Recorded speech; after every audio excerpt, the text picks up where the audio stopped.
നമസ്കാരം. എല്ലാവർക്കും ഈ ചെറിയ വീഡിയോ പ്രോഗ്രാമിലേക്ക് സ്വാഗതം. ഞാൻ ഫ്രാൻസിസ് മെത്തൻ.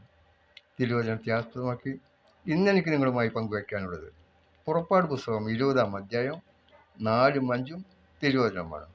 ഈ തിരുവചനം ദൈവം മോശയ്ക്ക് കൊടുത്ത 10 കൽപ്പനകളിലെ ഒന്നാമത്തെ കൽപ്പനയാണ് എന്ന പ്രാധാന്യം ഇതിനുണ്ട്.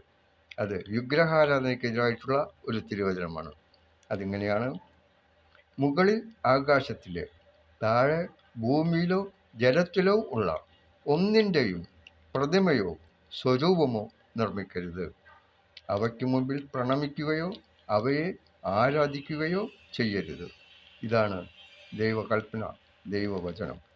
അതിനാൽ നമ്മിൽ പലരും വിഗ്രഹാരാധന അല്ലെങ്കിൽ സ്വരൂപങ്ങളെ ആരാധിക്കുന്നത് പാപമാണെന്നറിഞ്ഞിട്ടും അത് ദൈവകൽപ്പനയുടെ ലംഘനമാണെന്നറിഞ്ഞിട്ടും വിഗ്രഹങ്ങളെ അല്ലെങ്കിൽ സ്വരൂപങ്ങളെ സ്വയമായി ആരാധിച്ചും ആരാധിക്കുവാനായി ജനങ്ങളെ പ്രേരിപ്പിക്കുകയും ചെയ്യുന്നവരുണ്ടെങ്കിൽ അവർക്ക് മുമ്പിൽ ഒരു ചോദ്യചിഹ്നമായി, അവരുടെ കുറ്റബോധത്തിനായി ഈ തിരുവചനം എപ്പോഴും ഉണ്ടായിരിക്കട്ടെ എന്ന് ഞാൻ ആഗ്രഹിക്കുന്നു. എല്ലാവർക്കും വിജയാശംസകൾ നേരുന്നു.